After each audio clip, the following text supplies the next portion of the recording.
வணக்கம் திரு சந்திரசேகர் சார். இப்போ திரு சோமு அவர்கள் வைக்கக்கூடிய பல வாதங்களில் ரொம்ப முக்கியமான ஒரு கருப்பொருள், நீங்கள் அதை உள்வாங்கி இருப்பீர்கள்.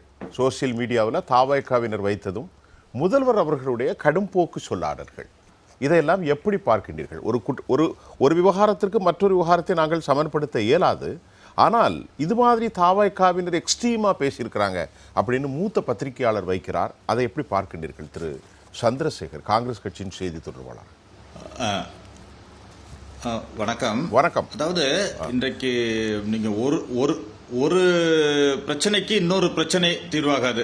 ஒரு அசிங்கமா ஒருத்தர் பேசிட்டாரு அப்படின்னு சொன்னா, நான் அதுக்கு இந்த அசிங்கமா பேசியிருக்கேன், அதை கைது பண்ணாதான் இதை பண்ணணும், அதுக்கு நடவடிக்கை எடுத்தாதான் இதுக்கு எடுக்கணும்ன்றது கிடையாது. ஒன்று. இரண்டாவது, இன்றைக்கு யாரை யார் பேசியிருக்கிறார், எந்த சூழலில் பேசியிருக்கிறார்ன்றது பார்க்கணும். நீங்க சோசியல் மீடியால இன்றைக்கு இருப்பது பெரிய குப்பை தொட்டி மாதிரி ஆயிடுச்சு. சோசியல் மீடியாவை ஒரு அன்கன்ட்ரோலபிளா தான் இருக்குன்றதை நான் ஒத்துக்கிறேன். அது வந்து யாராக இருந்தாலும், ஈவன் என்னுடைய ஒரு வீடியோவை நீங்க போட்டீங்கன்னா கமெண்ட் வந்து நெகட்டிவ் கமெண்ட்ஸ் நீங்க நம்ம பார்க்க முடியாது. அவ்வளவு அசிங்கமா தான் ஒரு நெகட்டிவ் கமெண்ட்ஸ் எல்லாம் எல்லோரும் போடுறாங்க. அது கட்சி யாரு என்ன பல பேர் வந்து போலி ஐடியில போடுறாங்க. அதை போய் நீங்க நடவடிக்கை எடுக்கணும்னு ஆரம்பிச்சீங்கன்னா சோசியல் மீடியா எல்லாத்தையுமே முடக்கணும். ஒன்று. இரண்டாவது, இன்றைக்கு ஒரு திரு உதயநிதி அவர்கள் இது மாதிரி பேசியிருக்காரு அப்படின்னு சொன்னா, நான் கூட நினைக்கிறது, ஏன் இதுக்கு வந்து ஒரு கைது நடவடிக்கை அல்லது இதெல்லாம் தேவையா, இந்த மாதிரி ஒரு ஆக்ஷன் தேவையா? ஏன் அவர்களே நம்ம நாட்டு தமிழக மக்களே முடிவு பண்ணிக்கட்டுமே. ஏற்கனவே அவர்களை வெறுத்து தான் அவர்களை எதிர்க்கட்சியா உட்கார வச்சிருக்காங்க, அவர்களுக்கு வாக்களிக்கவில்லை.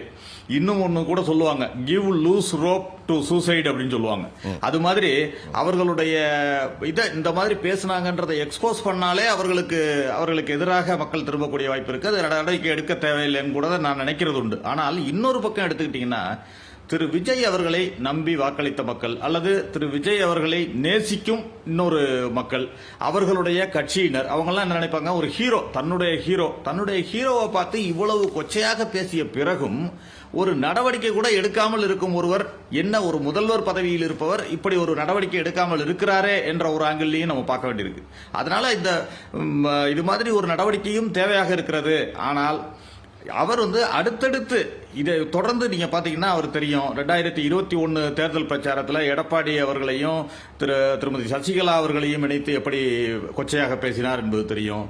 அது மாதிரி ஒவ்வொரு தடவையும் நம்ம வரிசையா சொல்ல முடியும். இவர்கள் ஜீனே அப்படி இருக்கா அப்படிங்கிற கேள்வி கூட எனக்கு வருது. ஏனென்றால் சமீபத்தில் பொன்முடி அவர்கள் பேசியதையும் இதையும் தான் நீங்க ஒரே தட்டில் வச்சு பார்க்கணும். இதற்கு வந்து நீங்க கூட கேட்குறீங்க, அவர் செந்தில் சார் கூட கேட்டாரு, அவதூறு வழக்கு தான் அதுக்கு தொடரணும், இதற்கு வந்து எப்படி நீங்க வந்து கைது நடவடிக்கை பண்ணுவீங்க, அவதூறு வழக்கு தானே தொடரணும். அவதூறாக பேசுவது என்பது வேறு, அசிங்கமாக ஆபாசமாக பேசுவது என்பது வேறு. இது வந்து அசிங்கமாக ஆபாசமாக பேசுவது, கொச்சையாக பேசுவது. இதற்கு கண்டிப்பாக நடவடிக்கை எடுத்துதான் ஆகணும். நீங்க அவதூறாக பேசுறதுன்னா, நீங்க வந்து ஊழல் பண்ணிட்டீங்கன்னு ஒருத்தரை எதிர்த்து பேசுறது, ஒருத்தர் ஊழல் பண்ணிட்டீங்க, ஊழல் செய்து சம்பாதிச்சிருக்கீங்க அல்லது இவ்வளவு சொத்து வாங்கியிருக்கீங்க, அந்த மாதிரி ஏதாவது பேசுவது என்பது ஒரு அவதூறாக பேசுவதுன்னு எடுத்துக்கலாம். நீங்க இந்த மாதிரி, அதுவும் இத்தனைக்கும் ஒரு கலைத்துறையில் இவரும் சம்பந்தப்பட்டவர். ஒரு கலைத்துறை என்றாலே இவர்களுக்கு ஒரு அடுத்த தரமாக அவர் பேச ஆரம்பிப்பது என்பது வந்து உண்மையிலேயே ஒரு சரியான நடவடிக்கை இல்லை என்பதுதான் என்னுடைய கருத்து. நீங்க எம்ஜிஆர் அவர்கள் கூட கணக்கு கேட்டு, கலைஞர் அவர்களிடம் கணக்கு கேட்டு வெளியில் வந்த பொழுது திரு கருணாநிதி அவர்கள் வந்து என்ன சொல்லியிருக்காருன்னா, கணக்கு கேட்கிறாரனிடம், அவர் எழுதுனதை நான் கூட வச்சிருக்கேன், கணக்கு கேட்கிறாரனிடம் போய் லதாவிடம் கேள், போய் மஞ்சுளாவிடம் கேள், போய் சரோஜா தேவியிடம் கேள் என்றெல்லாம் எழுதியிருக்கிறார். அந்த மாதிரி எல்லாம் வந்திருக்கிறது. அதே போல் சட்டமன்றத்தில் காங்கிரஸ் உறுப்பினர் எழுப்பிய கேள்விக்கு, திராவிட நாடு எங்கே இருக்கிறது என்ற கேள்விக்கு கலைஞர் அவர்கள் எப்படி பதிலளித்தார் என்பதையும் நம்ம பார்த்தோம். இப்பொழுது சமீபத்தில் எடுத்துக்கிட்டா பொன்முடி பேசியதை எடுக்கலாம், திரு துரைமுருகன் அவர்கள் பேசினதை எடுக்கலாம், ராசா அவர்கள் எவ்வளவு கொச்சைப்படுத்தி தேர்தல் பரப்புரையில் திரு எடப்பாடி பழனிசாமி அவர்களை சம்பந்தப்படுத்தி பேசினார் என்பதை பார்த்தோம். அதே போல இப்போது விசிக கூட்டணியிலிருந்து வெளியே சென்று விட்டது. அவருக்கு வேறு உதாரணமே கிடைக்கல. கூட்டணியிலிருந்து அவர் வெளில போனதை கொச்சைப்படுத்துறதுக்கு ஒரு பெண்களை ஓமைப்படுத்தி ஒரு கொச்சைப்படுத்துற, இதெல்லாம் சொல்லவே முடியல. ஏற்கனவே சொன்ன மாதிரி இப்பொழுது எப்படி திரு உதயநிதி அவர்கள் பேசியதை நாம் பொதுப்படையாக சொல்ல முடியவில்லையோ, கூச்சமாக இருக்கிறதோ, அதே போலத்தான் இவர்கள் பேசியதையெல்லாம் பட்டியலிட்டு பார்த்தீங்கன்னா எதையுமே வெளியில சொல்ல முடியாது. அந்த அளவிற்கு கொச்சைப்படுத்தி, திரு இந்திரா காந்தி அவர்களை முதற்கொண்டு திரு கலைஞர் அவர்கள் எப்படி கொச்சைப்படுத்தி பேசினார் என்பதையெல்லாம் நான் படித்திருக்கிறேன். இது தடுக்கப்பட வேண்டும். நீங்க ஒரு இடத்துல ஒரு என் ஸ்டாப் வைக்கணும். ரைட். திரு சந்திரசேகர், நம்ம பேசலாம், இணைப்பில் இருங்க. நேயர்களே, ஒரு சிறிய இடைவெளிக்கு பின்பு ஏன் என்ற கேள்வி தொடரும், காத்திருங்கள்.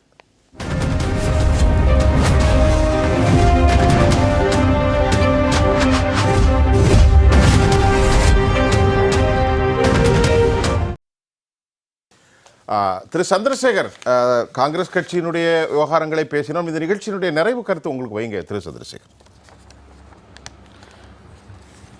இப்போ நம்ம பேசிட்டு இருந்தோம். திரு நயினார் நாகேந்திரன் அவர்கள் கூட ஒரு கருத்து சொன்னாரு. அது சம்பந்தமா நிறைய எதிர்ப்புகள்லாம் வந்துச்சுன்னு சொன்னோம். அதுல ஒன்றை மறந்துட்டோம். ஆக்சுவலா அவர் வந்து அதற்கு பிறகு ஒரு வருத்தம் தெரிவித்தார். நீங்க அதையும் நான் இங்க குறிப்பிட விரும்புறேன். அது நான் பாஜகவாக இருந்தால் கூட அவர் வருத்தம் தெரிவித்ததையும் இங்க குறிப்பிட விரும்புறேன். அதே மாதிரி இன்றைக்கு ஒரு செய்தியை சொல்லி இருக்கிறார். அதை பத்தி யாரும் சொல்லாததுனால நான் அதை குறிப்பிடுறேன். இன்றைக்கு திரு உதயநிதி ஸ்டாலின் அவர்கள் ஒரு கருத்தை குறிப்பிடுறார். நேற்றைக்கே அது பிரச்சனையாகிறது, இன்று காலை கொந்தளிப்பாகிறது. எல்லோரும் அது கொந்தளிப்பாக இருக்கும் பொழுது ஏன் அதை வந்து நான் சொன்னதை தவறாக கூட புரிந்து கொண்டிருக்கலாம், அதற்கு வருத்தம் தெரிவிக்கிறேன் என்ற நிலைக்கு கூட அவர் இல்லை. அதற்கு சப்பை கட்டுகிற நேரத்தில் நான் அந்த இதுல பேசல. இந்த அங்க தண்ணி வருதுன்னு சொன்னா இப்படியா, இதெல்லாம் நம்ம பேச ஆரம்பிச்சோம்னா நம்ம டிவி நிகழ்ச்சிக்கே சென்சார் சர்டிபிகேட் வாங்குற மாதிரி ஆயிடும். அப்படித்தான் இருக்கிறது இப்ப நிலைமை. ஏன்னா எதையுமே நம்ம பார்த்தோம்னா இப்படி பேசியிருக்கிறார், அதை சொல்ல முடியவில்லை, இப்படி பேசியிருக்கிறார், அதை சொல்ல முடியவில்லைன்னு சொல்ற அளவிற்கு இந்த விவாதத்திலேயே அவ்வளவு கொச்சையான வார்த்தைகளை பயன்படுத்தி பேசியதை வந்து சொல்ல முடியாத நிலைமை இருக்கு. அதனால அந்த டிவி நிகழ்ச்சிக்கு கூட சென்சார் சர்டிபிகேட் தேவைப்படலாம். அதனால இனி வரும் காலங்கள், அதாவது இந்த அரசியல் கட்சி தலைவர்கள், ஏனென்றால் நீங்க ஒரு சாதாரண மேடை பேச்சாளர் எப்படி வேணா அந்த கூட்டத்தை கைத்தட்டுவதற்காக அல்லது சோசியல் மீடியால யூடியூப்ல பேசுறவங்க அந்த ஒரு லைக் வாங்குவதற்காக எது வேணா செய்யலாம். ஆனா ஒரு தலைவர்களாக இருப்பவர்கள் தங்களை பின்பற்றி பல நூற்றுக்கணக்கான, பல ஆயிரக்கணக்கான, பல லட்சக்கணக்கான தொண்டர்கள் மக்கள் இருக்கிறாங்க, நம்மளை பார்க்கறாங்க. அடுத்தது நாம வந்து ஒரு தலைவரா வரணும், அடுத்தது முதல்வரா வரணும்ன்றலாம் நினைக்கிறவங்க இந்த மாதிரி பேசக்கூடாது என்ற ஒரு வரைமுறையை, ஒரு கட்டுப்பாட்டை வைக்க வேண்டும். அதற்காவது இந்த ஒரு நடவடிக்கை உபயோகப்படும் என்றால் உண்மையிலேயே நான் மகிழ்வேன். அப்படித்தான் இருக்க வேண்டும் என்று நினைக்கிறேன். அது வந்து நீங்க காங்கிரஸ் கட்சியை கூட குறிப்பிட்டார். காங்கிரஸ் கட்சியில் இருப்பவர்கள் கூட அப்படி பேசி இருந்தால் உண்மையிலேயே அது பேசி இருக்கிறார். அது வந்து தவறான விஷயம் தான். அதை வந்து நான் சரி என்று சொல்லவில்லை.